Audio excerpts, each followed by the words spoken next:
quick little update. The boys cleared out all the trees, so now it's nice and open and you can kind of see everything.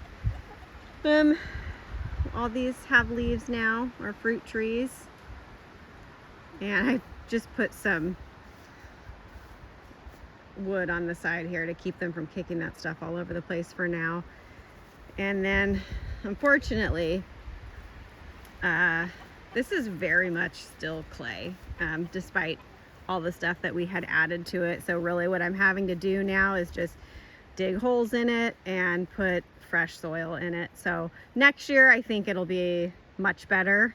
But what happened was, after it was all tilled up and dried out, it just became, rock hard, and it was almost impossible to walk in there without rolling an ankle. So I hope that the zucchini is going to have enough room to root in, because there was a blight issue last year because they just the roots weren't super healthy in that clay. So I think some of the plants will still do pretty good. It's just going to be more soil and more labor than I was hoping for, and I probably won't be done planting everything until mid-June just because of my schedule. So this is where part of the medicinal garden is going to be. I haven't gotten to this area yet. We just have a couple blueberries, one still in a pot there. But now that everything's starting to grow in, it's so hard. It's so hard to make decisions, in the winter, because everything looks so dead. But seeing everything growing in, now I kind of have some different ideas of where I want to put things. And then this is a blueberry that's just growing right out of the ground there from the previous owner. That was chopped down, and so it just grew back this year fully and is going to have some berries on it this year. You really still can't see these. This is another blueberry, and then itty bitty lavender over there. Doesn't seem to be doing much. I kind of regret not buying them larger, just because they are going to get lost in all of this greenery as everything grows in, and just like this, my lilac. So I have to stay on top of that stuff.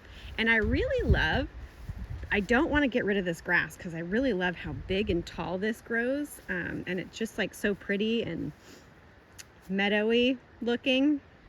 Problem is for the things, again, the little things that I have planted in here, is I have to keep coming in here and maintaining, because you can see down there, that's a lavender plant.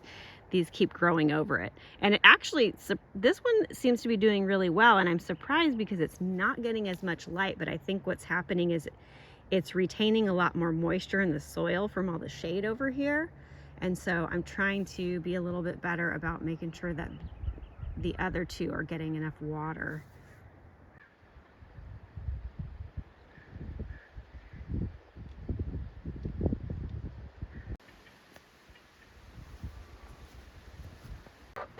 So here's the second coop, which isn't finished yet, but we've got the little chicks in here now.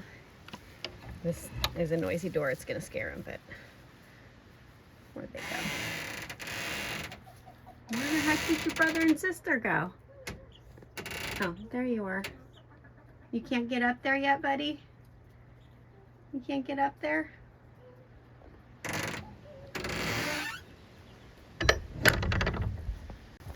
So I let them out and run around in the enclosure today, and I just put the ladder up next to the coop so they could get back in, and they did go back in on their own. So they're keeping Meredith company while she's in here all by herself. And it just takes no time at all for all of this to grow back in and fill back in, and it just always freaks me out, because it makes it so nice for predators to sneak up in here and grab our little feathered friends.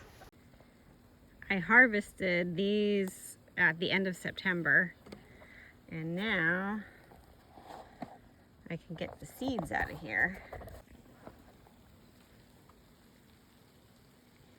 Not very many, but it's going to be enough for probably 8 plants. And now we got to remember to water every day, because the rain just suddenly stopped, and so I'm not sure if it's going to pick back up again. Usually it rains through June. So we're just having a little dry spell now, but it's kind of something you have to remind yourself of when you're used to it raining every single day. Are you a chicken?